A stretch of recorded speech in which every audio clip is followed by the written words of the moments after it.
उपस्थित सर्व रसिक श्रोत्यांना नमस्कार. पद्मश्री डॉक्टर तात्याराव पुंडलिकराव लहाने हे प्रख्यात नेत्र शल्यचिकित्सक आहेत.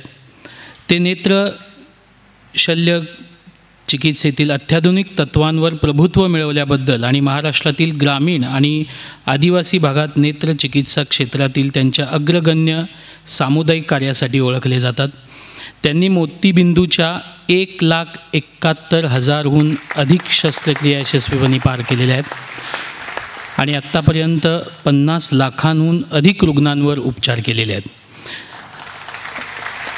महाराष्ट्रातील लातूर जिल्ह्यातील माकेगाव या छोट्याशा गावात 1957 साली शेतकरी कुटुंबात जन्मलेले तात्याराव शिका आणि कमवा या योजनेअंतर्गत स्वतःचे शिक्षण घेतले आणि 1981मध्ये औरंगाबाद येथील मराठवाडा विद्यापीठातून वैद्यकशास्त्रात पदवी घेतली. त्यांनी शस्त्रक्रिया प्रशिक्षण घेतले आणि त्याच विद्यापीठातून 1985मध्ये नेत्ररोगशास्त्रात शस्त्रक्रिया पदवी उत्तीर्ण केली.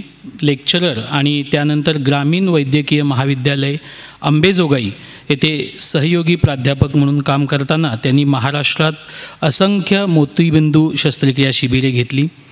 दरम्यान किडनी निकामी झाल्याने आणि तब्येतीच्या कारणामुळे त्यांना 1994 साली मुंबई गाठावी लागली आणि नंतर सर जे येथे नेत्ररुग्ण विभागाचे प्राध्यापक म्हणून आणि प्रमुख म्हणून कामावर रुजू झाले.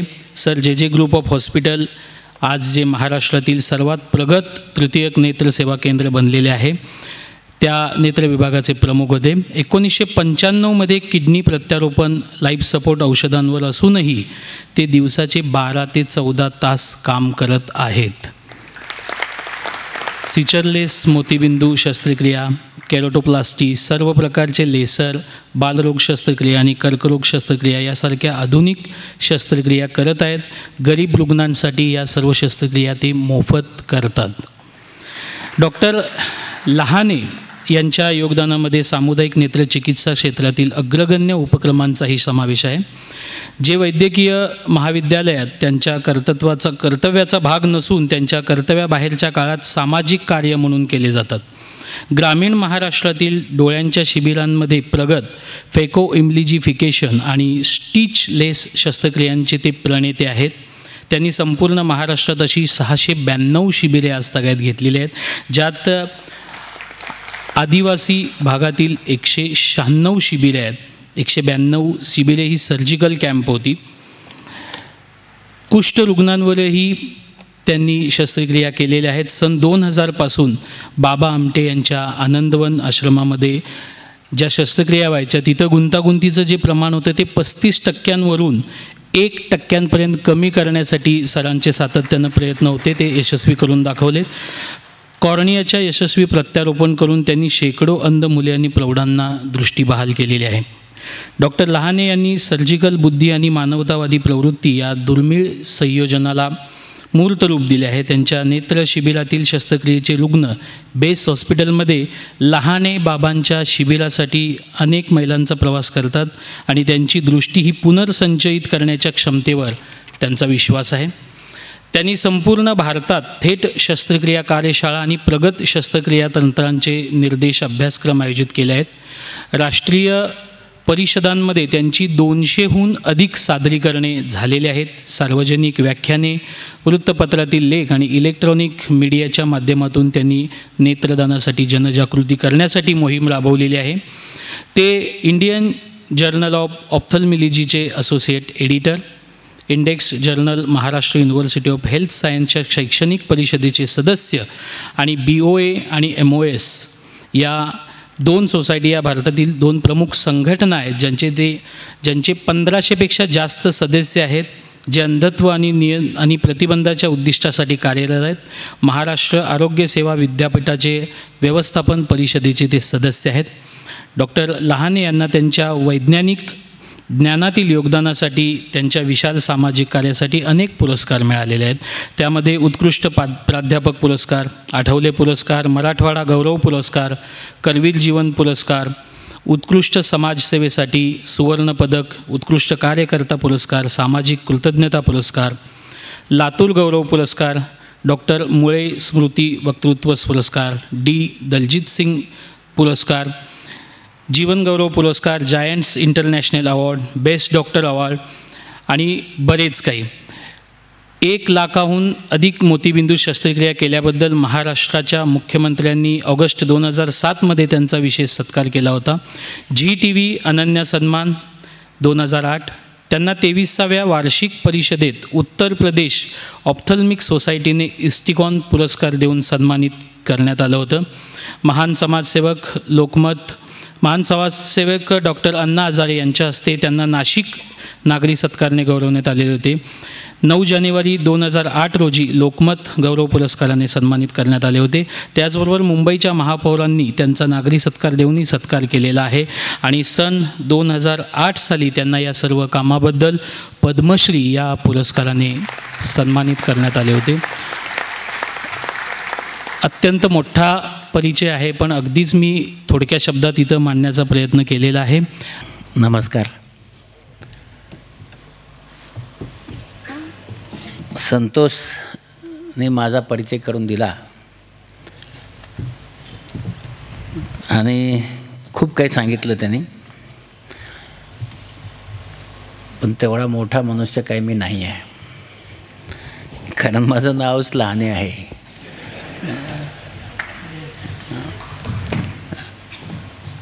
मला संजय होगाडे साहेब गेली वर्षभर फॉलो करत होते. लाईट राहिला तरी चालेल, काही प्रॉब्लेम नाही. तर हां, कारण हे काही सिनेमा नाही ना, कारण तुम्ही दिसले नाही तर मी कसं बोलणार. तर संजय माझ्या मागे होते की तुम्ही या इचलकरंजीला. गतवर्षी पण त्यांनी सांगितलं तुम्ही या म्हणून, आणि मी म्हणालो ठीक आहे पाहूया. मग यावर्षी त्यांनी हट्ट धरला की तुम्ही याच, आणि मग ठीक आहे म्हणलं की सुट्टीच्या दिवशी मी नक्की येऊ शकेल. आणि दुसरी गोष्ट की ते ही आपल्या कोल्हापूरला विमान सुरू झालं आहे. तिसरं माझा त्याच्या मागचा थोडा असा स्वार्थ होता की माझा विद्यार्थी विजय मुगदुम आणि चैताली हे दोघं इथं आहेत. त्यांच्या दवाखान्याचं उद्घाटन मी 2009मध्ये केलं होतं आणि तेही सारखे सांगायचे तू ये म्हणून. आणि श्रुती माझी दुसरी विद्यार्थिनी इथे आहे. तर मी असा विचार केला की ठीक आहे, या सर्वांची भेट होईल आणि या मंडळीची जी इच्छा आहे की मी इथं आलं पाहिजे. कारण तुम्हाला सांगायचं तर मी वक्ता नाही आहे, कुठेतरी गफलत होते. वक्ता माझा छोटा भाऊ आहे विठ्ठल, आणि मग त्याच्यामुळं मलाही बोलवलं जातं. मग मी म्हणालो ठीक आहे, मी नक्की येतो. आणि मग आलो. दुसरं म्हणजे जसं त्यांनी मला सांगितलं की 9:30 वाजता का घ्यायचा, तर 9:30 वाजता तुम्ही सगळेजण आलाय झोप मोडून, आणि तेही मला ऐकायला कठीण आहे. तर मनोरंजन मंडळ जे आहे ते गेली 46 वर्ष हे काम करत आहे. आणि इचलकरंजीचा जो वारसा आहे, सांस्कृतिक वारसा, आदरणीय पु ल देशपांडे साहेबांनी आणि घोरपडे साहेबांनी हा वारसा दिलेला आहे. आणि तो वारसा आपण सगळेजण जेव्हा मी तुमच्याकडे पाहतो, तुम्ही जेव्हा 10 वाजता येता तेव्हा तुम्ही चोखंदळ रसिक आहात आणि संस्कृती जपणारी माणसं आहात. त्याचा मला खूप आनंद आहे. आणि ती जपण्याचं काम, जसं माझा मित्र आता ओमप्रकाश दिवटे जे आता इथे कमिशनर आहेत ते माझे मित्र आहेत. तर त्यांनी मला जसं आता सांगितलं की तिथं 70 ते 72 संस्था हे सामाजिक काम करत असतात. आणि आपल्याला ओमप्रकाशबद्दल सांगतो, प्राध्यापक राहिलेला मनुष्य आहे, अतिशय चांगला आणि गुणी मनुष्य आहे. म्हणजे तुम्ही नशीबवान आहात की तुम्हाला एक चांगला कमिशनर मिळाला. आत्ताच तुम्हाला कॉर्पोरेशन झालं आहे आणि तो निश्चितच तुमचं चांगलं काम करेल असं मला वाटतं. तर त्याचबरोबर दगडूलाल मर्दा फाउंडेशन, रोटरी क्लब आणि यासाठीचे आजचे मर्दासाहेब, डॉक्टर मर्दासाहेबांनी कोविडमध्ये पण खूप चांगलं काम केलं होतं. आणि मी त्यावेळेस कोविडचा नोडल ऑफिसर असल्यामुळे मला इचलकरंजीचं काम माहिती होतं. मर्दासाहेब खूप इथं चांगलं काम करायचे आणि तेव्हा इथे ऑक्सिजन कमी पडल्याच्या वेळेसही आम्ही धावपळ करत होतो. तेव्हा इनडायरेक्टली मला त्यांची ओळख झाली होती. त्याचबरोबर राजेश कुडुलकर साहेब, अतुल शहा साहेब आणि जे आपले तिघंजण म्हणजे सचिन, समीर आणि संजय, जे हे पुढे जाऊन ही सगळी चालवत असतात व्याख्यानमाला, तुम्ही सगळेजण म्हणजे रात्रीच्या 9:30 वाजता जेवण केले का नाही माहीत नाही. काही जणांनी केलं असेल, काही जणांनी केलं नसेल, काही जण कारखान्यातनं डायरेक्ट आले असतील. तर तुम्ही सगळेजण बंधू आणि भगिनीनो, खरं म्हणजे मला जो विषय दिला आहे तो विषय मी बऱ्याच ठिकाणी बोललो आहे. म्हणजे मी या विषयावर थोडे नावं आदलून बदलून बऱ्याचशा वेळेस बोललो आहे आणि त्यामध्ये माझी जडणघडण किंवा माझी वाटचाल असा माझा आजचा विषय आहे. खरं म्हणजे आपण सगळेच जे खेड्यामध्ये जन्मतो त्यांची जडणघडण होत नसते. तर त्यांचे जे आहे ते एका आपण असं म्हणूया की ते घडत जातात आणि जे घडत जातात आणि थोडेसे प्रयत्न केले तर मग त्यांची जडणघडण होते. पण घडत जात असताना जर प्रयत्न केले नाहीत तर जडणही होत नाही आणि घडणही होत नाही, मग शेतात जावं लागतं. तर तशातलाच माझ्या जडणघडणीचा देखील अंग आहे. तसंच अंग आहे कारण लातूर जिल्ह्यामध्ये तुमच्याकडे मी पाहिलं आता नशीबवान आहात सगळे. अतिशय चांगली जमीन, अतिशय सुंदर अशी जमीन, सगळं पाणी, नशीबवान गाव, बरेचसे तुमच्याकडे कारखाने सर्व आहे. आमच्याकडे हे काही नाही आहे. लातूरमध्ये काय नाही तर पाणीही नाही आमच्याकडे. आजही आमच्याकडे पाणी नाही आहे. अशा जिल्ह्यातनं, अशा गावातनं मी आलो. आणि मग तुम्हाला हे माहिती आहे की कधी मनुष्य मेहनत करतो, त्याला अडचण दिसली तर तो मेहनत करतो. अडचण जर दिसली नाही तर तो मेहनत करत नाही. अडचण दिसल्यानंतर मेहनत करणाऱ्याची काही संख्या असते. काही जण अडचण आहे म्हणून त्या अडचणीला घाबरणाऱ्याची काही संख्या असते आणि मग ते त्या अडचणीला तोंड देऊ शकत नाहीत. तर माझं तसं नव्हतं. म्हणजे माझा अशी अडचण होती माझी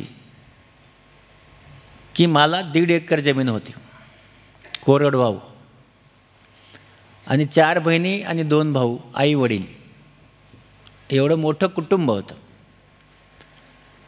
आणि मग 1.5 एकर जमिनीमध्ये तर पोट भरणं शक्य नाही. आणि मग काय राहतं तर मजुरी, हा एकच त्याच्या पुढचा पर्याय होता. आणि मग मजुरी करत असताना शाळा शिकू शकतो का तर कधीकधी शिक्षक माणसाच्या जीवनामध्ये फार मोठा बदल करत असतात. आणि माझे एक शिक्षक, त्यावेळेस प्राथमिक शाळा सुरू झाली होती आणि वर्गात 10 मुलं हवे आहेत आणि मी त्यावेळेस काही 5-6 वर्षाचा असावा म्हणून माझं नाव शाळेत लावलं. पण वडिलांची तशी इच्छा, त्यांची काही चूक नव्हती की मी शाळेत जावं, पण माझ्या आईची खूप इच्छा होती. आई पण शिक्षित नव्हती आणि वडील पण शिक्षित नव्हते, पण आईला सारखं वाटायचं की मुलगा शिकला पाहिजे आणि वडिलांना सारखं वाटायचं की यांनी शेतात काम केलं पाहिजे. त्यांची काही चूक नाही आहे, कारण वडील प्रॅक्टिकली विचार करायचे. आईला असं वाटायचं की मग आता हे एवढे जण मिळून त्या 1.5 एकरमध्ये काय करतील. आणि मग अशा या संघर्षातून माझं शिक्षण सुरू झालं. आणि कधीकधी काय होतं की काही गोष्टी नशिबामध्ये चांगल्या घडल्या, त्या यशही मिळतं. त्यावेळेस 4थीला बोर्ड होतं. म्हणजे तुम्ही बरेचसे काही जे असाल त्यांना माहिती आहे की 4थीचं बोर्ड होतं आणि ते कारेपूर नावाच्या गावात बोर्ड होतं. बोर्डाची परीक्षा झाली आणि तेव्हा आमचा उस्मानाबाद जिल्हा होता, लातूर आणि उस्मानाबाद एक होता. आणि त्या बोर्डाच्या परीक्षेत मी जिल्ह्यात पहिला आलो.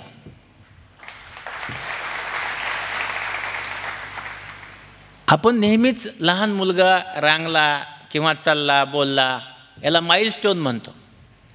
तसेच आपल्या जीवनाचे देखील एक एक माइलस्टोन्स असतात.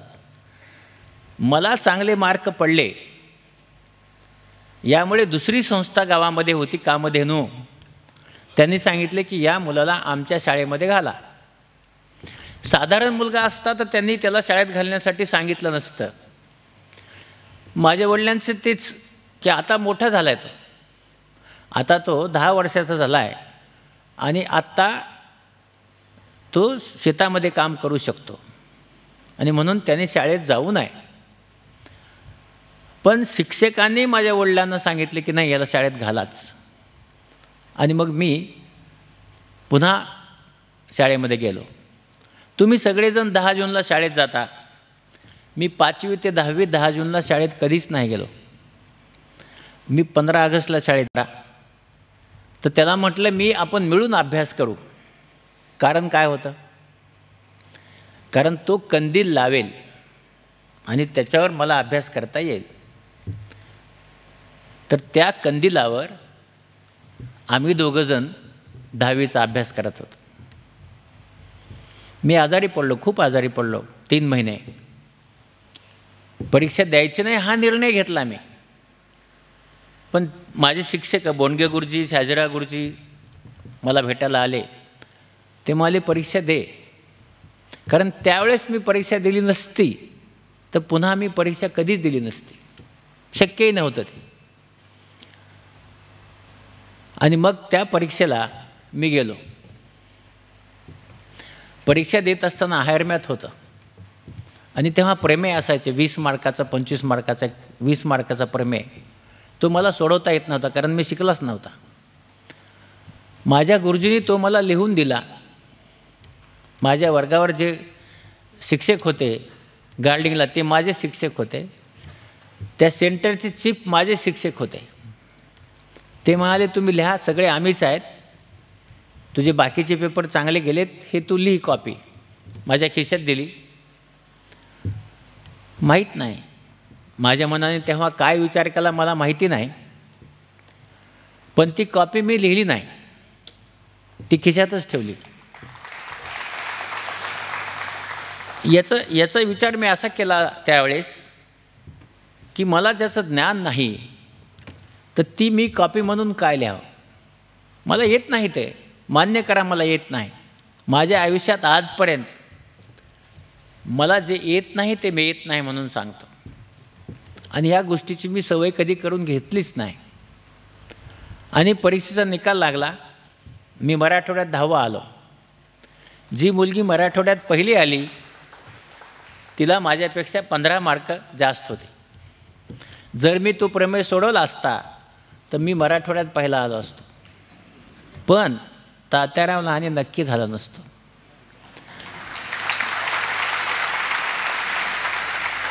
आणि मग मला सांगितलं की हां ठीक आहे, चांगले मार्क आहेत, याला कॉलेजमध्ये बघा शिक्षकांचा रोल होता, कॉलेजमध्ये घाला. आणि परळीला वैद्यनाथ कॉलेज होतं. तिथे त्यावेळेस MBBSला खूप महत्त्व होतं. आता जसं लातूरला नांदेडला तुम्ही मुलं पाठवता, तर परळीची 6 मुलं पहिल्या वर्षी मेडिकलला लागली होती. आणि म्हणून त्याने 20 मुलांची बॅच केली होती. त्यांच्यासाठी हॉस्टेल, त्यांच्यासाठी मेस जेवायला आणि पुस्तकं फ्री देणार होते. आणि मी तर पहिलाच होतो त्या कॉलेजमध्ये. आणि पहिला असल्यामुळं मला हे सगळं मिळणार होतं. पहा, जेव्हा गेलो इंटरव्ह्यू घेतला त्याने पहिलं नाव होतं तात्याराव लहाने. पण काही गोष्टी नशिबामध्ये नसतात. आणि तुम्ही कितीही मेरिट मिळवलं तरी यश मिळेल हे सांगता येत नाही. मी तिथे गेल्यानंतर त्यांनी एक झुलाजीचं पुस्तक मला वाचायला दिलं. त्याच्यातला एक पॅरेग्राफ त्यांनी सांगितलं हा 2ऱ्या नंबरचा पॅरेग्राफ वाचा. मी पहिला वाचत होतो, ते म्हणले 2रा वाचा. 2रा वाचताना त्याच्यामध्ये स्टमक लिहिलं होतं, स्टमक. माझे शिक्षक, आपलं प्रोनाऊन्सिएशन कोण शिकवतं? शिक्षक. तर माझ्या शिक्षकाने मला शिकवलं होतं स्टमच.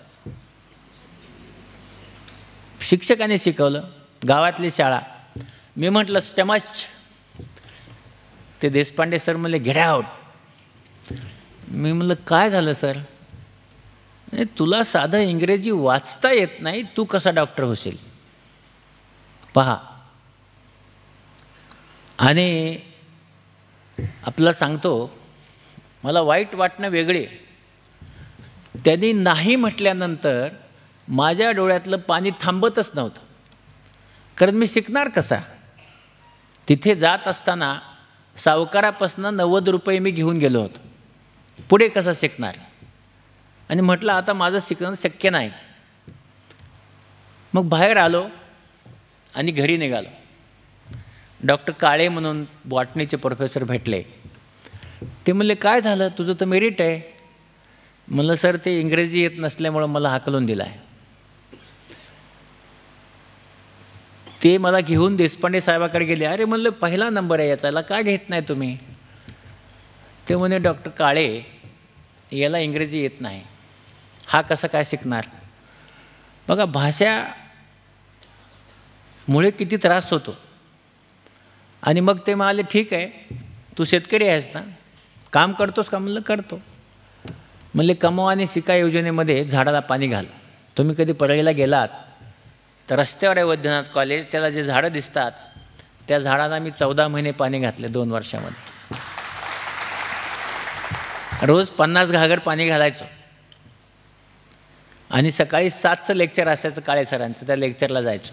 रोज 50 घागर कावड केली होती, 25 शलपाटे विहिरीहून पाणी आणून त्यांना घालायचं. काम केल्याने मनुष्य लहान होत नाही तर तो मोठा होतो. आपल्याकडे मेहनत करणं सध्या कमी झालं आहे. मेहनत नको आहे, मेहनत करत नाहीत आपण. आणि मग याच्यानंतर निकाल लागला मेडिकलला. पुन्हा त्यावेळेस PPC होतं, शेवटचं वर्ष. पुन्हा 11वी-12वी आलं. मी पुन्हा मराठवाड्यात 10वा आलो आणि माझा मेडिकलला नंबर लागला. पण आता पुन्हा आहे का, ते जे 20 मुलं घेतले होते चांगल्या बॅचमध्ये, ज्यांच्यासाठी विशेष कोचिंग केली, त्यांना राहायला जागा दिली, त्यांना जेवण दिलं, त्या 20 मुलापैकी एकही मुलगा मेडिकलला लागला नाही. म्हणजे काय? म्हणजे याचा अर्थ असा, तुमचं जर नशीब घडायचं असेल तर देशपांडेसारखे माणसं भेटतात, तुम्हाला हाकलून देतात आणि तुम्हाला ईर्ष्या निर्माण करून अभ्यास करायला लावतात. आणि म्हणून जर आपल्या आयुष्यात असं कोणी आपल्याला त्रास देत असेल तर ते तुम्ही पॉझिटिव्ह घ्या. तुकारामाने सांगितलं आहे, निंदकाचे घर असावे शेजारी. आणि म्हणून ते निगेटिव्ह घेऊ नका. कसा असतो निंदक? तो दिवसभर तुमच्यावर लक्ष ठेवून बसतो. कुठं कुठं चुका केल्या, काय काय केलं, अरे हे असं झालं, ते त्या पोरीवर दिसला तिकडे, हे असं झालं. आणि मग तो लगेच म्हणतो, लगेच कुणाला तरी, तो स्वतः आपल्याला येऊन सांगत नाही, दुसऱ्याला सांगतो. आपण त्याच्यातल्या चांगल्या गोष्टी घ्यायच्या, वाईट गोष्टी सोडून द्यायच्या. पण आपण त्याच्यात वेळ घालवायचा नाही. कोण काय म्हणतं याच्याकडे जर तुम्ही पाहिलं तर तुम्ही यशस्वी होऊ शकत नाही. कारण चांगलं म्हणणारे लोक आहेत तेवढेच वाईट म्हणणारे लोक आहेत, त्यांच्या तोंडाला हात लावता येत नाही. म्हणून जे आपल्याला जे चांगलं वाटतं, आपण जे चांगलं वाटतं ते करायचं. आणि माझा मेडिकलला नंबर लागला. औरंगाबादला MBBSला जायचं. तर त्याच्या अगोदर एक प्रसंग सांगतो माझा. परीक्षा दिल्यानंतर मी ज्या घरात राहत होतो त्या घरामध्ये एक 10वीत मुलगी होती. ची वडील कंडक्टर होते. त्यांना सांगितलं ही मुलगी मला द्या आणि माझं शिक्षण करा. ते पाटील होते. त्यांनी आमच्या गावामध्ये त्याचे वडील हनुमंतराव पाटलांना पाठवलं माझं घर बघायला. घर नव्हतं, झोपडीच होती. कशी असणार घर? पण गावातले लोक खूप प्रेम करतात. तुम्हाला माहीत असेल, जे कोणी इचलकरंजीत खेड्यातनं आलेत त्या खेड्यामध्ये तुमच्यावर किती लोक प्रेम करतात, तसंच माझ्यावर करतात गावातले लोक. ते गेले हनुमंतराव पाटील गावात. ते म्हणले काय आलाय पाटील? ते म्हणले नाही का ते कुंडलिकाचं पोरगं बघायला आले. गावात कुंडलिक खूप असतात, कॉमन नाव आहे ते. ते म्हणले कोणतं? ते म्हणले परळीला मुलगा शिकतो ते. हां हां हां हां हां. लगेच परळीला मुलगा म्हटले की त्यांना खुशी झाली. उतरा म्हणले खाली. पाहुणे गावातले आपले चुलते मालते सगळे, त्यांना त्यांनी चहा वगैरे पाजला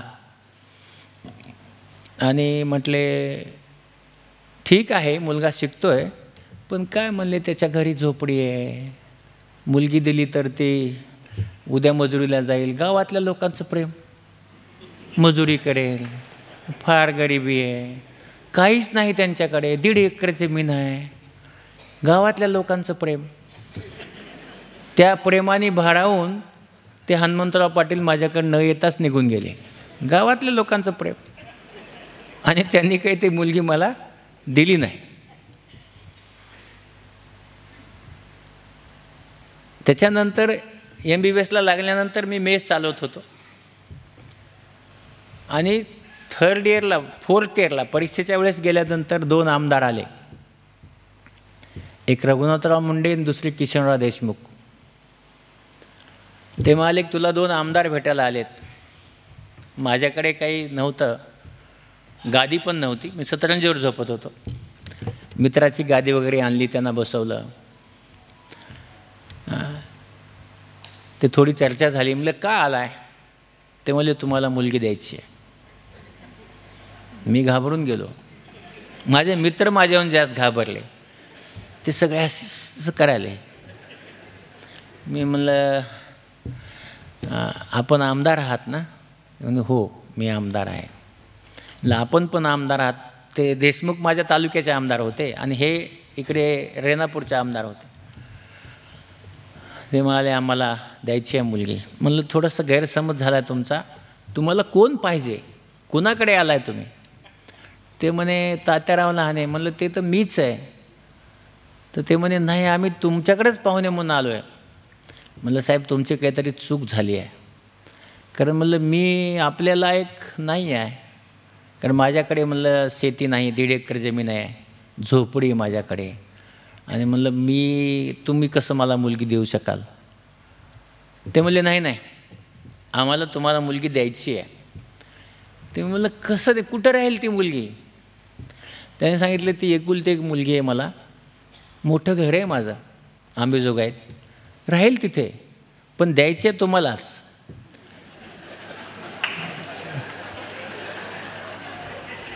आता मी म्हटलं तुम्ही असं करा की तुम्ही माझ्या घरी जा, माझ्या आईवडिलांना भेटा आणि त्याच्यानंतर जर तुम्हाला वाटलं द्यावं. ते म्हणे मला माहिती आहे हे किशनराव देशमुख तुझ्या गावात 10 वेळा गेलेत म्हणे, तुला शेती नाही, घर नाही, सगळं माहिती आहे. मी तुझ्या शेतीला आणि घराला मुलगी देत नाही तर तुझ्या मेरिटला मुलगी देतो म्हटलं. आणि म्हणून आपण जर आपला स्वतःचा स्तर उंचावला, एका दिवशी कंडक्टरने दिली नव्हती पण एक आमदार द्यायला आला. का आला? कारण मी माझ्या हुशारीने मेहनतीने माझा स्तर उंचावला आणि म्हणून मला त्या आमदाराने मुलगी दिली. ती माझी बायको आहे आजही.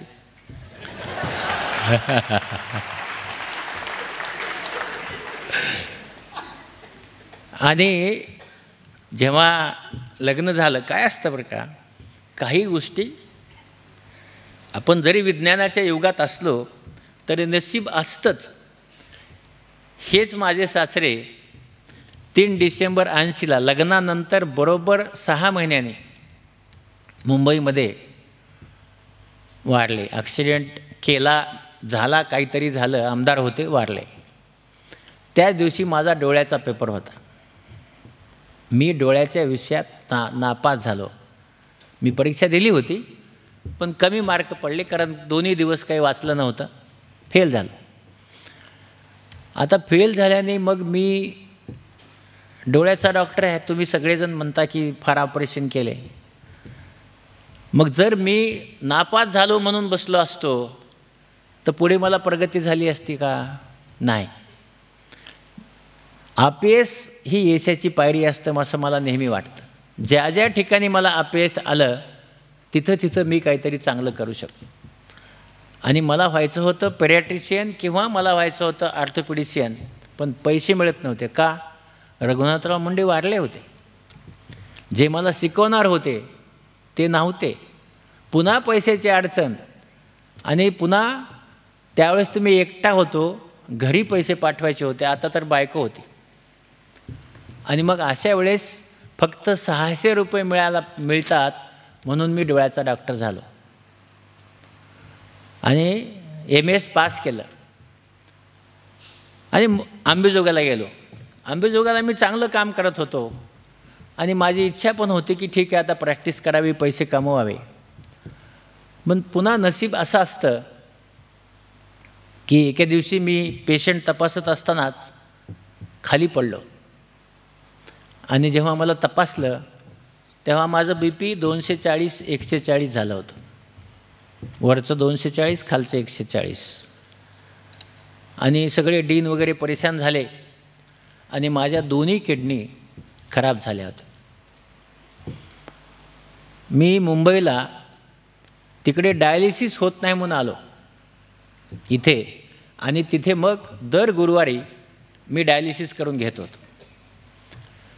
मुंबईचे डॉक्टर आणि इथल्या डॉक्टरमध्ये, आपल्या सगळ्या खेड्यातल्या डॉक्टरमध्ये खूप फरक आहे.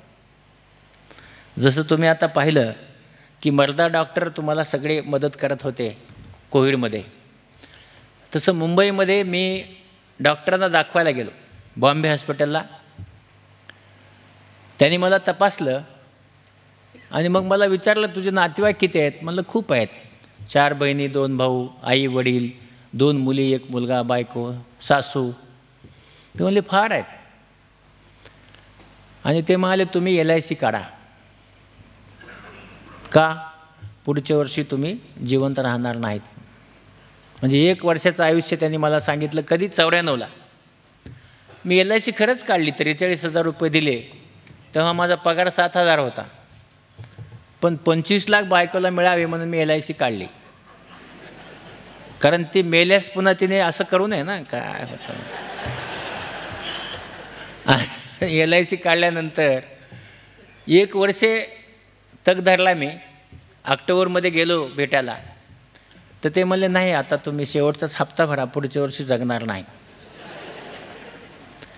पण पहा, काही दिवसानंतर त्यांनी सांगितले की तुम्हाला किडनी बदलणं शक्य आहे. आणि माझ्या घरातले सगळेच 10-12 मेंबरनी ठरवलं की किडनी द्यायची आहे. आणि मग सगळे भांडणं करायला लागले. आज आपण पाहतो की आपण अवयव देत नाहीत. 1995मध्ये आई वडील, बहिणी, भाऊ, बायको, लेकरं सगळेच किडनी द्यायला तयार. मग सगळ्यांच्या किडनी तपासल्या आणि मग सगळ्या घरांची बैठक घेतली आणि त्यांना सांगितलं की ज्याची किडनी चांगली लागेल त्याची घेऊ, म्हणजे भांडणं नको. कारण एक माझा भाऊ शिक्षित नव्हता, 2 बहिणी शिक्षित नव्हत्या, त्या खूप नाही आमचीच घ्या म्हणून मागं लागल्या. आणि शेवटी माझी आई अंजनाबाई हिची किडनी मॅच झाली आणि मग आईची किडनी घ्यायचा निर्णय झाला. मी आता तुम्ही पाहत असाल की 12 फेब्रुवारी हा माझा वाढदिवस म्हणून साजरा करतो. तो माझा वाढदिवस नाही आहे. माझा वाढदिवस मला माहीत नाही. ज्या दिवशी मला शाळेत घातलं त्या दिवशी 24 जून होता आणि तेच वाढदिवस माझ्या शिक्षकाने लिहून टाकला.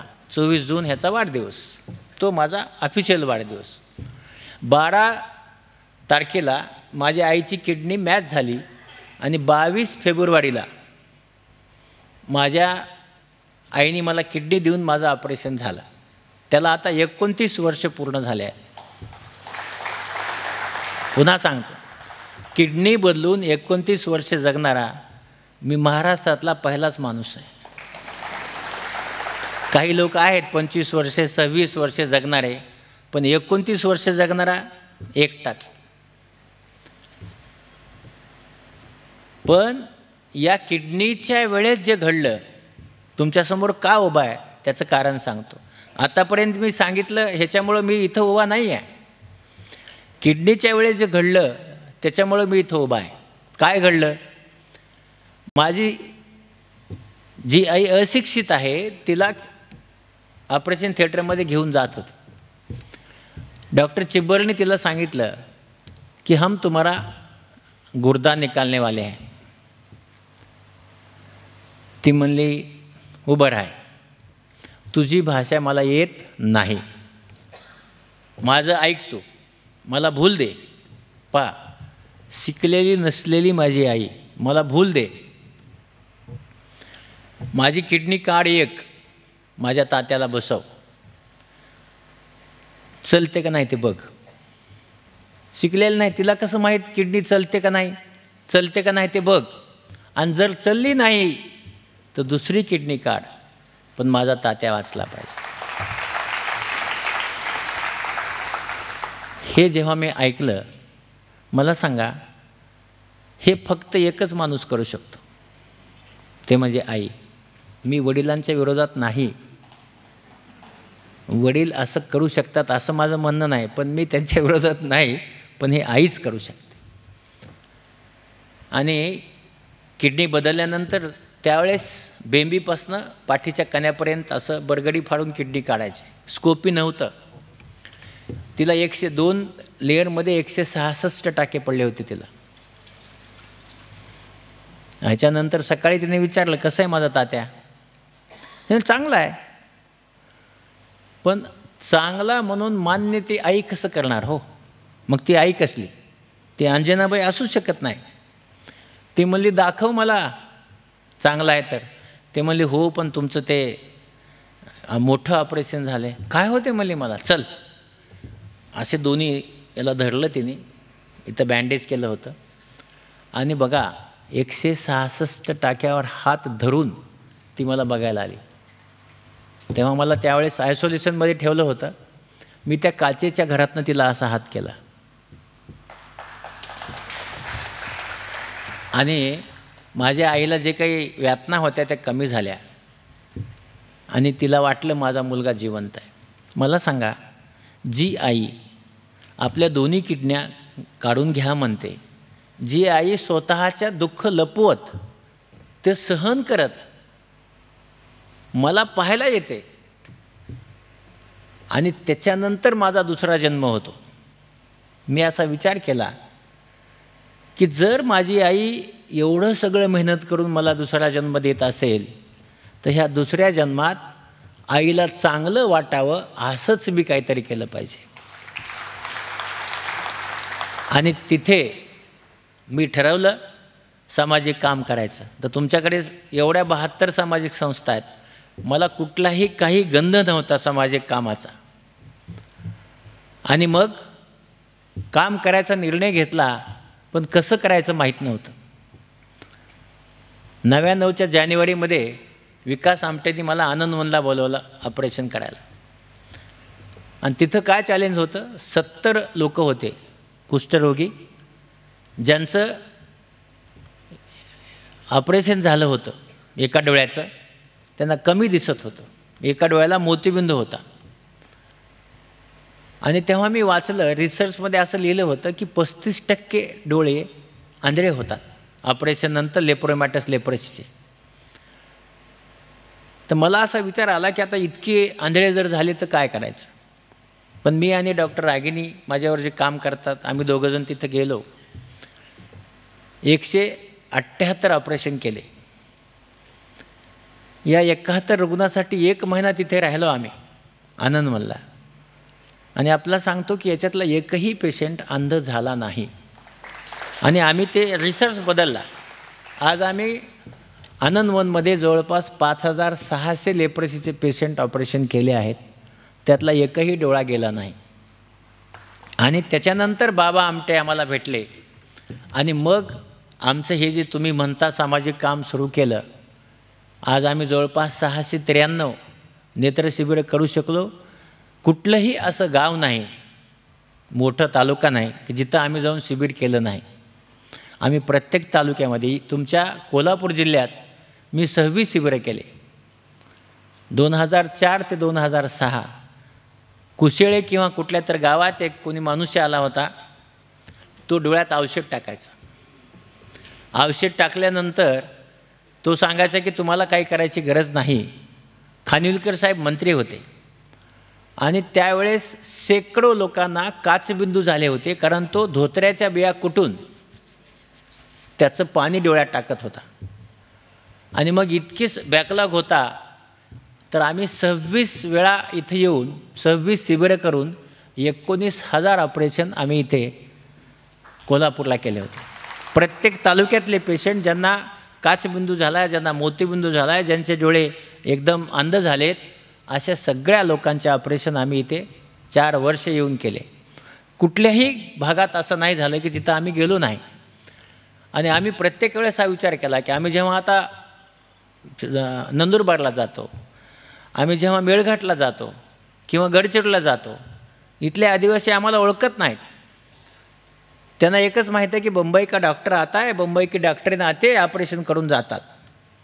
पण त्यांना आम्ही व्हिजन देऊ शकतो, याच्यात मला आनंद आहे. आणि हे जे आम्ही टेक्निक सुरू केलं, हे बिना टाक्याचं टेक्निक मी इस्रायलला शिकलो. आणि याच्यामुळं आता विजय पुढे बसला आहे की हाही माझ्यावर 3 वर्ष काम करत होता. याच्यामुळं आजही आम्ही 4.5 लाख ऑपरेशन केले आहेत, पण त्याच्यामधल्या एकाही माणसाचा डोळा गेलेला नाही, कितीही गरीब असो. आणि म्हणून ह्या सगळ्या लोकांना आम्ही डोळे देऊ शकलो. आणि कुठल्याही खेड्यामध्ये काही अडचण असेल, आम्ही जाऊन या पेशंटला घेऊन आलो. तुम्ही पाहिलं असेल की परभणीमध्ये 29 डोळे गेले होते, आंधळे झाले ते डोळे ऑपरेशननंतर. पण त्या सगळ्यांना 29 लोकांना आम्ही डोळे परत आणून दिले. त्याच्यासाठी आम्ही मेहनत खूप केली, पण एकही डोळा त्यांचा आंधळा होऊ दिला नाही. आणि म्हणून अडचणी खूप येतात, पण ह्या येत असताना तुम्ही जर विज्ञानाचा अभ्यास केला आणि मेहनत केली, येस हमखास येत. माझी टीम सकाळी 6ला काम सुरू करते, रात्री 12, 1, 2, 3, 4, 5पर्यंत काम करते आजही. आणि म्हणून आम्ही एवढे सगळे ऑपरेशन्स लोकांचे करू शकतो. आणि ह्या सगळ्यांना आम्ही आज दृष्टी देऊ शकतो. मला नेहमी विचारलं जातं की तुम्ही 365 दिवस एवढं काम का करता किडनी बदलल्यानंतर. मी त्यांना सांगतो की मी जेव्हा ऑपरेशन करतो, आज दुसऱ्या दिवशी हे पेशंट मला बघायला मिळतात. रोज 100 तरी मी ऑपरेशन करतो. आणि सकाळी त्या प्रत्येकाच्या चेहऱ्यावर हसू असतं, कारण त्यांना दिसत असतं. आणि हे जे त्यांच्या चेहऱ्यावरचं हसू आहे, हे मला रोज इन्स्पायर करतं की हां, त्यांना एवढी खुशी आहे. आणि म्हणून काल आलेला थकवा, काल आलेली पायावरची सूज आज निघून जाते. आणि रोज हे घडतं. म्हणजे मी असं पाहिलं आहे की आमच्याकडे 8 दिवसात 2दा-3दा तरी पेशंट स्वतः फुलं आणायचे, शाली आणायचे आणि रोज आमचा सत्कार करायचे. तर इतकं सगळे पेशंट प्रेम करतात. आणि म्हणून तुम्ही आता माझ्याकडे बघताय की ज्या डॉक्टरनी मला सांगितलं होतं की 1 वर्षाने तुम्ही मरणार आहात, तो मनुष्य 29 वर्ष कसा जगला. म्हणजे विज्ञानाच्या पलीकडे का जगलो, त्याचं कारण आहे. हे जे विज्ञान आहे, माझी आई मध्ये आली, तिने किडनी दिली. आणि हे जे 4.5 लाख पेशंट आम्ही ऑपरेशन केले, ते पेशंट जाताना आशीर्वाद देऊन जातात. आणि म्हणून आशीर्वाद हे विज्ञानाच्या पलीकडे जाऊन काम करतात. आणि त्या आशीर्वादाने मी आज जिवंत आहे. मला LIC पण मिळाली, त्याच्यावर माझ्या मुलीचं लग्न पण झालं, पण मी जिवंतच आहे. आणि म्हणून आपण जर दुसऱ्याच्या कामाला आलो तर आपलं आयुष्यही वाढतं, यशही मिळतं. पण आपण दुसऱ्याच्या कामाला आलं पाहिजे, पण आपण तसं करत नाही. पण आपलं सांगतो की जसं मी तुम्हाला सांगितलं की जसे ऑपरेशन वाढत गेले की मला पद्मश्री मिळून गेलं.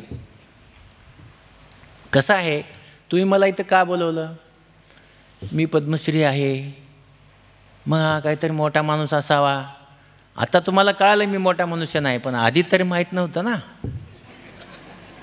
तर मग त्यावेळेस मुंबईमध्ये होतो मी, पद्मश्री मिळालं मला. जसं इथे तुम्हाला व्याख्यानमालेत मला बोलावलं, तसं मुंबईचे लोक पद्मश्री मिळाले की मला व्याख्यानमालेत बोलवायला लागले. मला सांगा, पद्मश्री मिळाल्याने माझ्या डोक्यात काही नई ज्ञान येणार आहे का, नाही. मग ते बोलवायचे की ही आमची वसंत व्याख्यानमाला, आमची ही व्याख्यानमाला.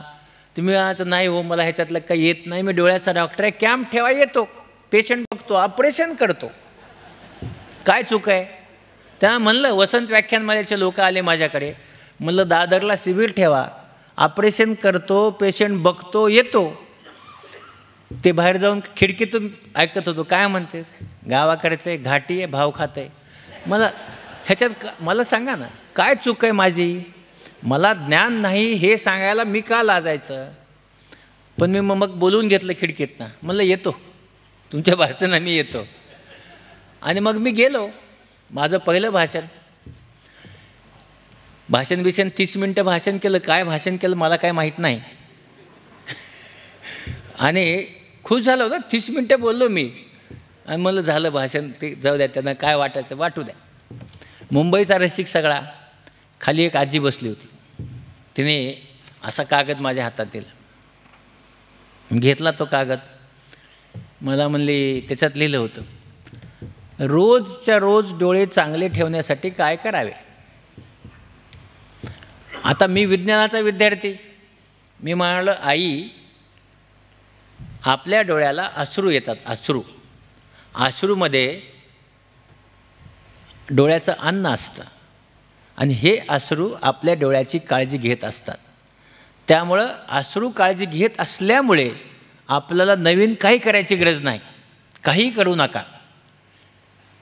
त्या म्हटल्या, मला असं वाटलं की तू पद्मश्री आहे, तुला काहीतरी येत असेल.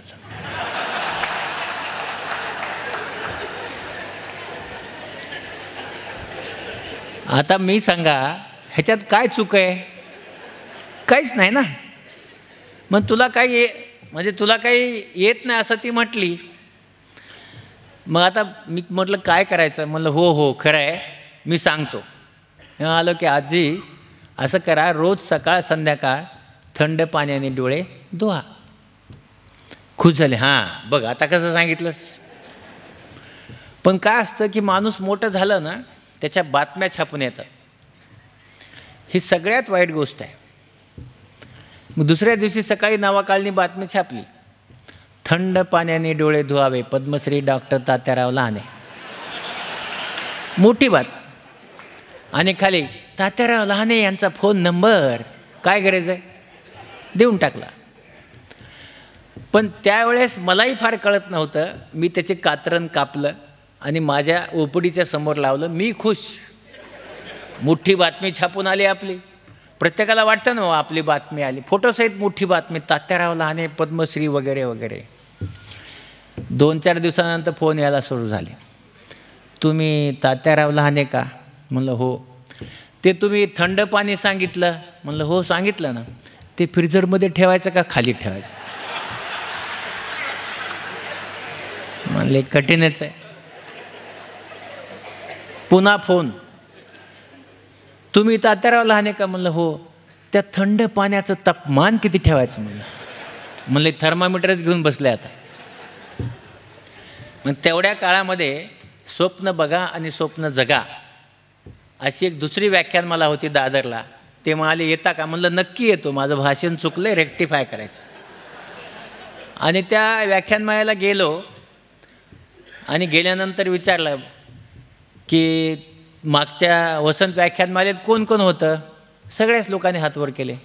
कारण तुम्हाला माहिती आहे की भाषणाला येणारे, इथं पण येणारे लोक तेवढेच आहेत. जरी लोक जास्त असले तर सगळे येत नाहीत भाषणाला. आणि लगेच खालून आवाज आला, थंड पाण्याने डोळे धुतो म्हणे साहेबांना. मी म्हणालो नाही, थोडासा बदल करायचा आहे. काय बदल करायचा आहे? ते म्हणलं काय आहे की ते थंड पाण्याची बरीच अडचण निर्माण झाली म्हणलं. तर तुम्ही सगळेजण मुंबईच्या नळाच्या पाण्याने डोळे धुवा. आणि म्हणलं ज्यावेळेस जसं नळाचं पाणी असेल त्याचं तापमान काही मोजू नका, पण डोळे धुवा. मग लोकांना वाटलं हां बरोबर आहे, ठीक आहे साहेब म्हणले. मग 2-4 दिवस काही फोन नाही आला. पुन्हा फोन यायला सुरू झाले. ते डॉक्टर, ते नळाचं पाणी सांगितलेलं तूच डॉक्टर आहे ना? म्हणलं हो मीच डॉक्टर आहे.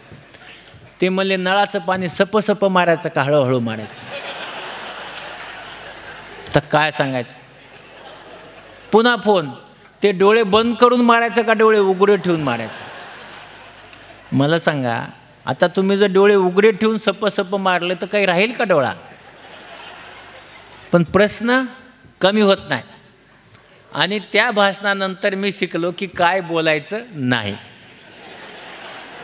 तोपर्यंत मला कळत नव्हतं काय बोलायचं.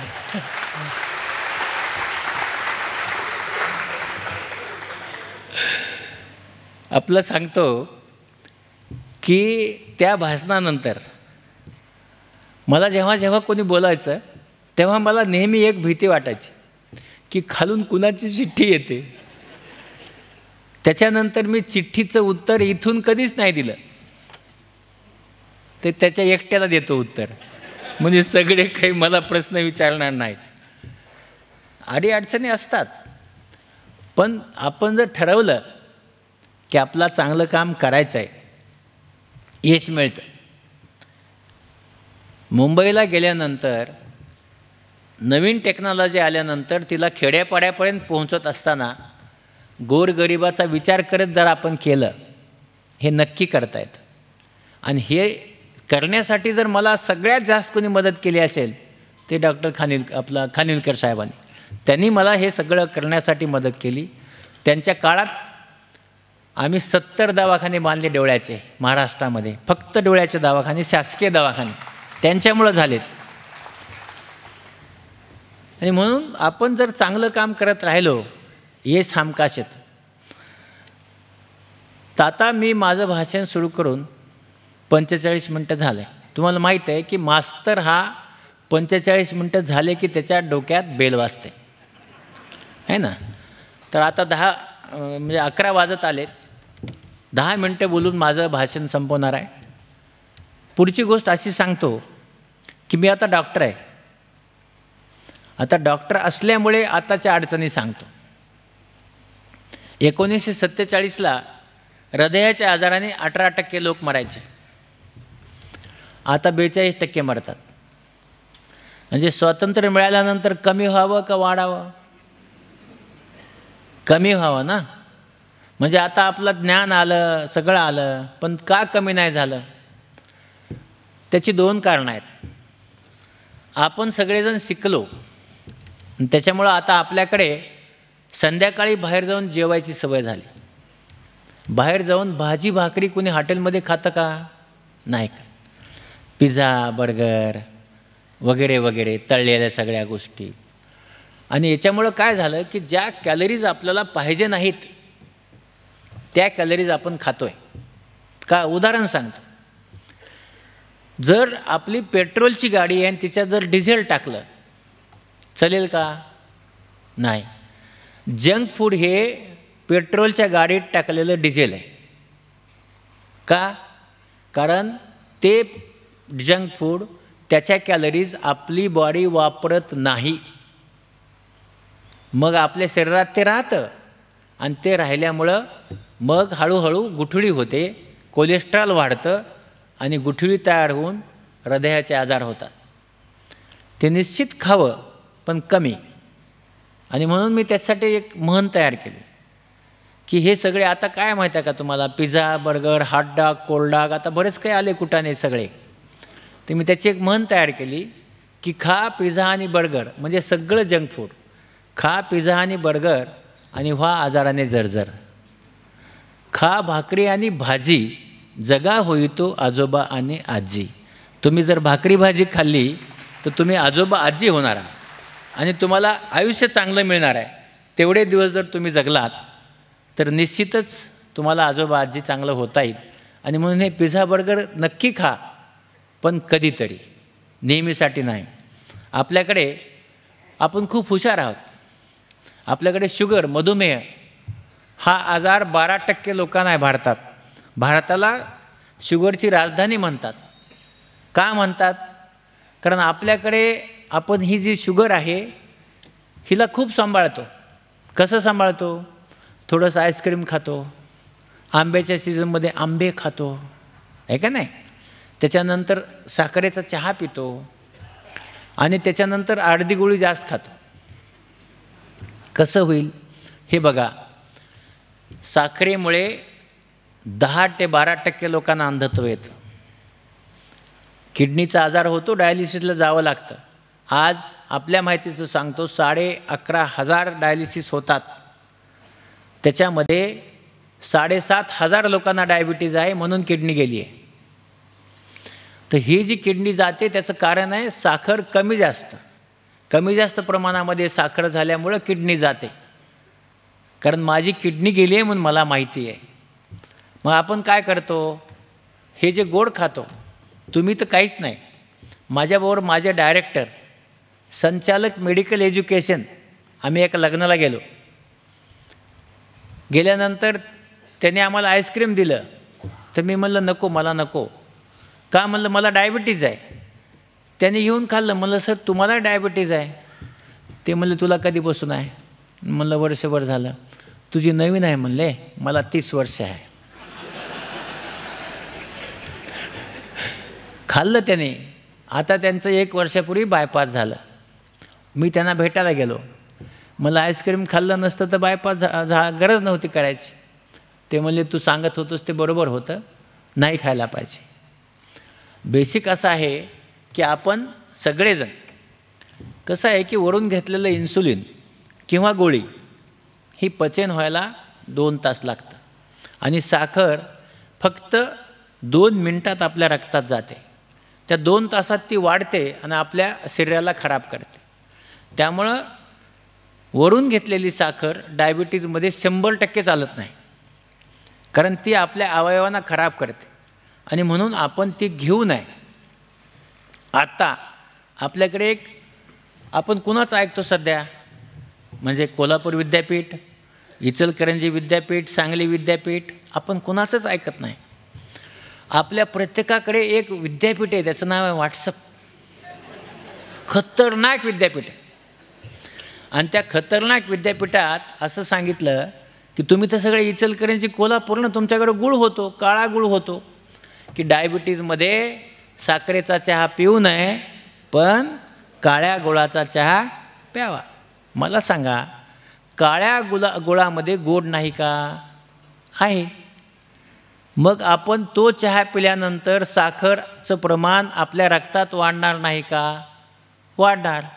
पण आपण का घेतो? कारण व्हॉट्सअप विद्यापीठ, व्हॉट्सअप. आणि व्हॉट्सअपवर कोण लिहितं? म्हणजे नाही, सगळे कुलगुरू बसून असतात. सगळे कुलगुरू बसून असतात. ते बिचारे व्हॉट्सअपवर लिहून तुमचं सगळं तुम्हाला ज्ञान देतात. तर ह्या गुळाबद्दलची आम्ही चौकशी केली. एक 4थी पास गुराखी, किती? 4थी. त्याची आई त्याच्या वडिलाला डायबिटीज झाल्यानंतर गुळाचा चहा करून द्यायची. पहा उगम कुठं झाला. आणि मग त्याला असं वाटलं की नवीन ज्ञान आहे, 4थी पास आहे तो पोरगा. तर त्याने लिहिलं व्हॉट्सअपवर की डायबिटीजमध्ये गुळाचा चहा चांगला असतो. कुणी लिहिलं? कुलगुरू, 4थी पास. आणि ते त्याने लिहिल्यानंतर जेव्हा आम्ही त्याचं सर्च केला तोपर्यंत 12 कोटी लोकांनी ते वाचलं होतं. कसं नीट करणार? आणि मग शिकलेली माणसं, हो शिकलेली म्हणजे खूप शिकलेली माणसं, ते पण म्हणतात हो आम्ही साखर बंद करून गुळ सुरू केला आहे. म्हणजे काय केलं आहे? साखर स्वच्छ असते, गुळ स्वच्छ नसतो. त्यामुळे गुळामुळे जास्त डोळे आणि किडनी खराब होते साखरेपेक्षा 10 पट. आणि त्यामुळे गुळा एवढं वाईट डायबिटीज काहीही नाही आहे. त्यामुळे गुळ घेऊ नये. पुढे असं आहे की आपल्याकडे आणखी एक महारोग झाला आहे. हा महारोग मी तुम्हाला जरी सांगितलं तरी तो महारोग नीट होणार नाही. तो महारोग आहे मोबाईल फोन. हा असा महारोग आहे, आपल्याला सांगतो, माझ्याकडे खाजगी दवाखान्यात 30% लोक फक्त डोळे कोरडे पडले म्हणून माझ्याकडे येतात. चष्म्याचे नंबर वाढले. किती नंबर झाला? 20, 21, 22, 25, 30. एवढे नंबर का वाढले? स्क्रीन टाईम 12 तास, स्क्रीन टाईम 14 तास. काय करतो आहे? व्हॉट्सअप बघतो आहे. आपले सगळे मित्र संपले आहेत, कुटुंबामधले नातं संपलं आहे. आपण कुठं बोलायला कोणी भेटला तरी असं करत त्याच्याकडे बोलतो. म्हणजे हे जे मोबाईल आहे यांनी नुकसान किती करावं याची एक मर्यादा आहे. फक्त तुम्हाला विज्ञान सांगतो, कसं करायचं तुम्ही ठरवा. हे बघा, मायक्रोवेव्ह टेक्नॉलॉजी याच्यामध्ये, मायक्रोवेव्ह ज्यांच्याकडे असेल त्यांना माहीत आहे की मध्ये काही ठेवलं गरम होतं, ती टेक्नॉलॉजी आहे. रेडिओ फ्रिक्वेन्सी वेव्ह वापरली जाते 2 पिलरवर, आणि जेव्हा आपण फोन लावतो ते रेडिओ फ्रिक्वेन्सी 1.6 वॅट, तेही अमेरिकेने आणि जगाने सांगितलं ह्याच्यावर नको म्हणून, आणि ती दोन्हीकडे फिरते आणि मॅग्नेटिक वेव्हनी तिला कॅच केलं जातं. आणि आपण जेव्हा इथं लावतो, तुम्ही सगळेजण डोळे बंद करून बघा, लावल्यानंतर आपला कान दुखतो का नाही? आपला कान दुखतोच, कारण ती वेव्ह आत जात असताना आपल्या ब्रेनपर्यंत जाते.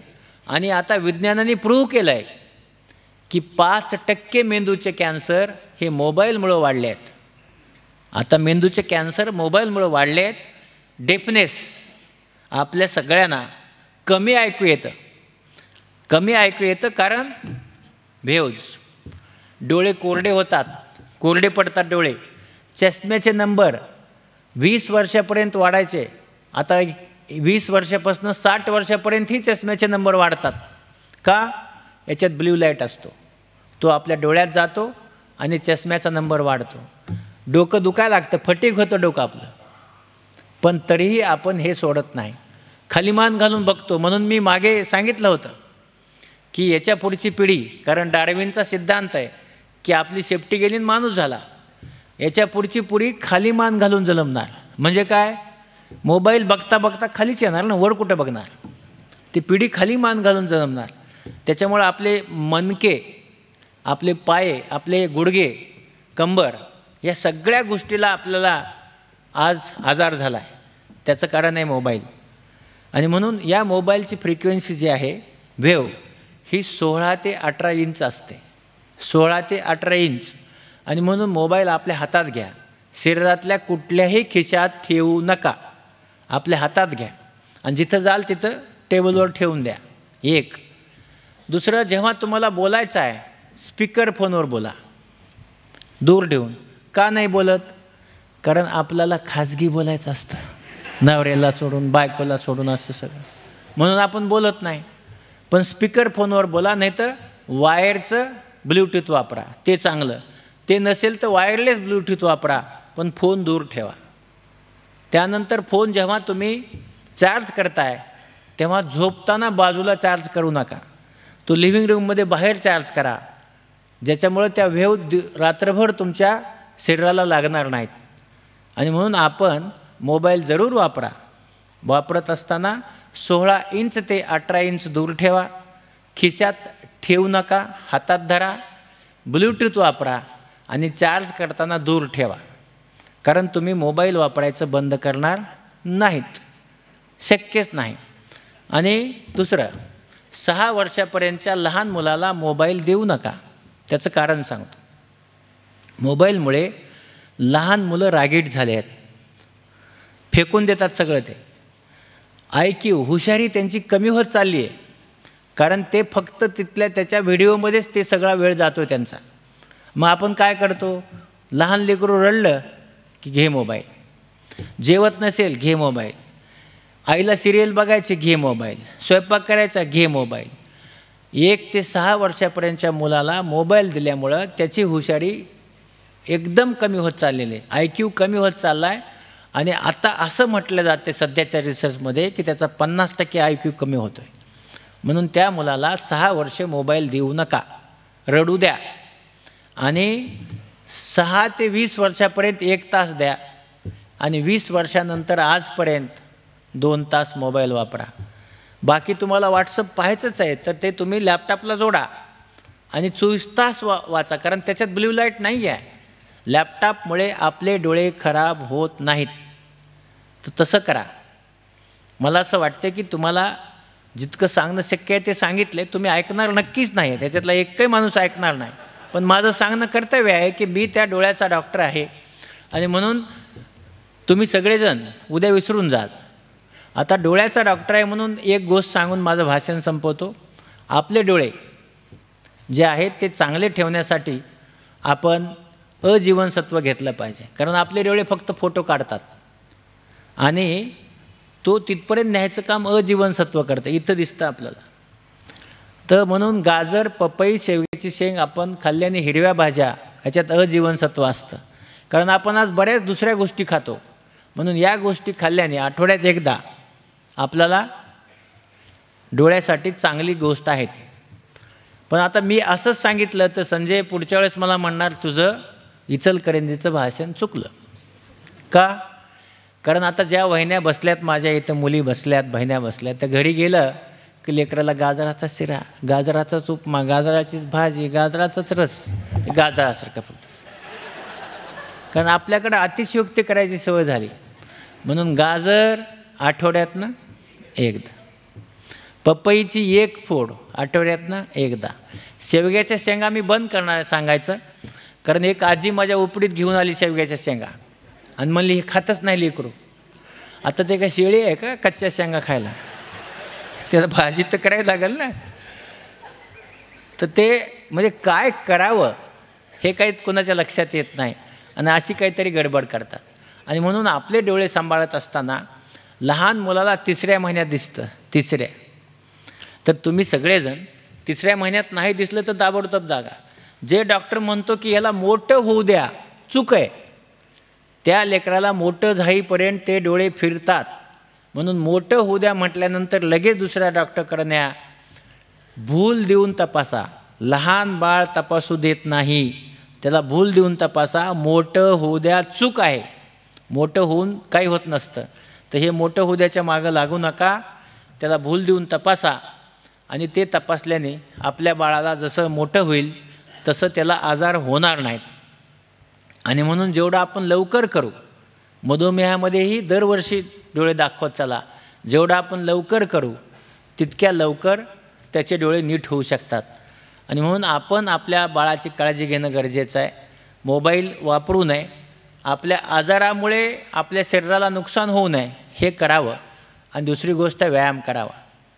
आपण जर व्यायाम केला तर जास्त चांगलं.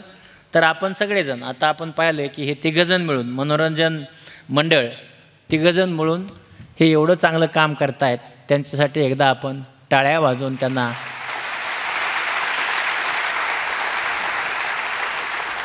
हा प्रयोग मी नेहमी करतो.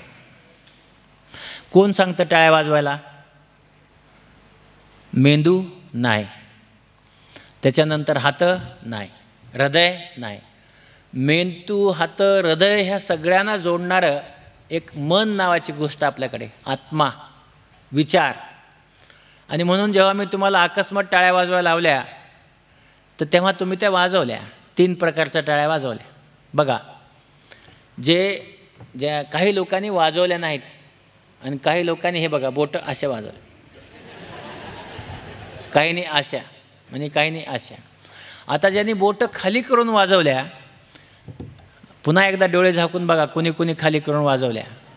कारण ही मनाची ठेवण आहे तुमच्या, त्यांना ह्या जन्मात प्रगती करायचीच नाही.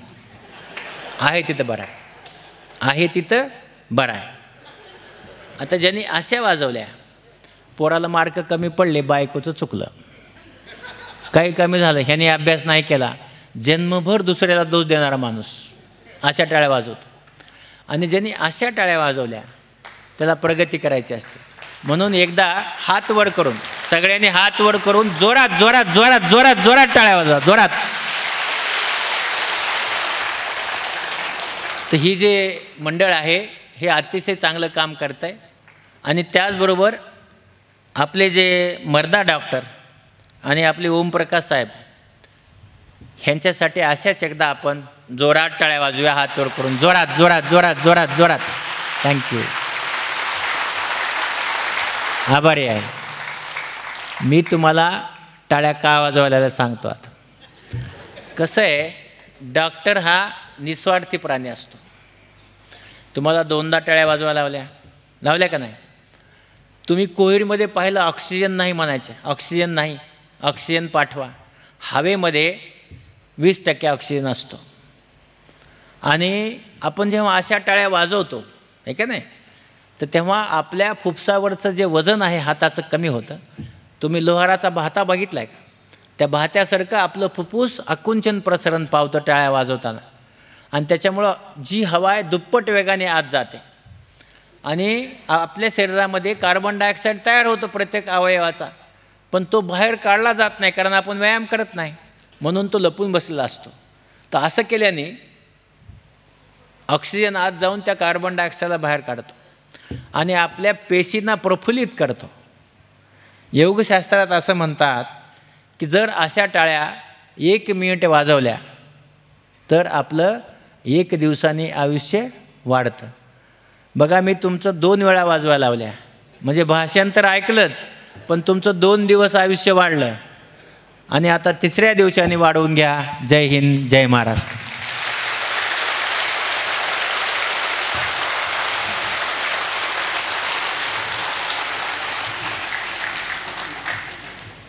धन्यवाद सर. खरं तर या ठिकाणी अगदी थेट शैलीतून आपण इचलकरंजीकरांच्या काळजाला हात घातलात आणि आपला बहुमोल वेळ दिलात आणि आपले अनमोल विचार या ठिकाणी व्याख्यानाद्वारे प्रगट केले. त्याबद्दल तिन्ही संस्थांच्या वतीनं अत्यंत मनापासून मी आपला आभारी आहे. सर्व या व्याख्यानासंदर्भात किंवा सरांच्या आजच्या व्याख्यानासंदर्भात काही प्रश्न असतील, कृपया 1-2च मिनटं रसिक प्रेक्षकांना विनंती आहे की आपण बसून घ्यावं. काही प्रश्न असतील तर सरांची परवानगी आहे, आपण विचारू शकता. अगदी 1-2 प्रश्न आपण घेऊ शकतो.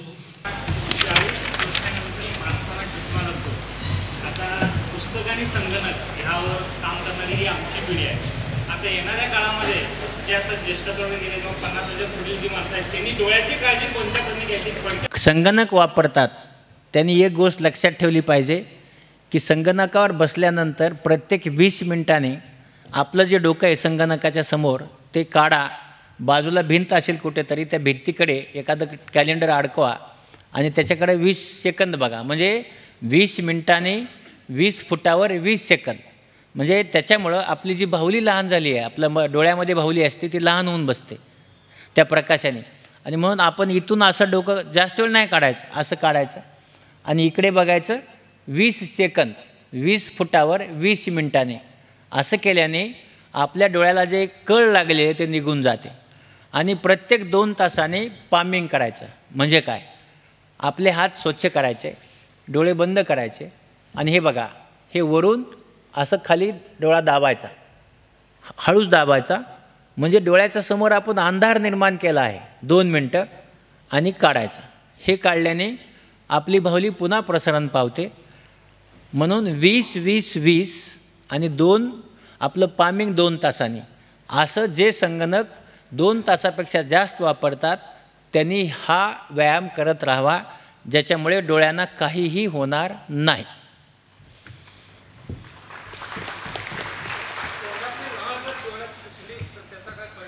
कुठं नाही नाही, डोळ्यामध्ये लाळ गेल्याने काहीच होत नाही, काहीही होत नाही. डोळ्यात लाळ ना, काही होत नाही त्याने, काही होत नाही.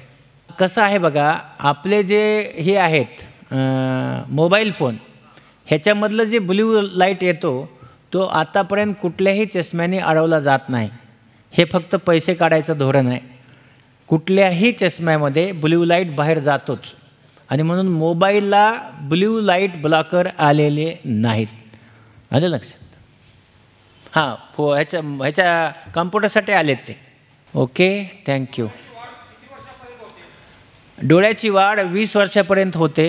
मोबाईल वापरल्याने चष्म्याची वाढ 100 वर्षापर्यंत होते.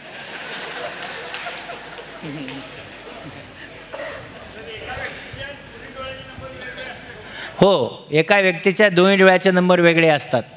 मला चष्मा नाही त्याचं राज असं आहे की मी संतुलित आहार घेतो. म्हणजे अजीवनसत्व खूप महत्त्वाचं असतं. मी आठवड्यात एकदा गाजराचा रस घेतो. पालेभाज्या हे माझं जेवण आहे, सकाळ दुपार संध्याकाळ. आणि त्यामुळे मला आत्तापर्यंत जवळचा चष्मा आहे, दूरचा चष्मा लागलेला नाही. पण सगळ्यांनाच हे होऊ शकतं, सगळ्यांनाच असं होऊ शकतं. सगळ्यांनीच खरं म्हणजे आणखी एक गोष्ट राहिली की नेत्रदान पण आपण केलं पाहिजे. पुढे येऊन आपण नेत्रदान केलं पाहिजे. आपल्याकडे पाहिलं तर बघा, श्रीलंकेमध्ये 2 लाख डोळे मिळतात, रावणाची लंका आहे. आणि आपल्याकडे 80 लाख लोक मरतात, फक्त 70,000 डोळे मिळतात सगळ्या भारतात. आपण 10,000 डोळे श्रीलंकेतून आणतो. म्हणजे आपण कर्णाचा देश आहे, रामाचा देश आहे, तरी आपण डोळे देत नाही दानी असून. का? अंधश्रद्धा, पुनर्जन्म मिळणार नाही, कुणी बघितला आहे. आणि लंकेमध्ये 2 लाख डोळे दिले जातात, 1 लाख लोक मरतात. म्हणून आपण नेत्रदानाची चळवळ बळकट केली पाहिजे, कारण आज 2 लाख डोळ्याची गरज आहे लोकांना.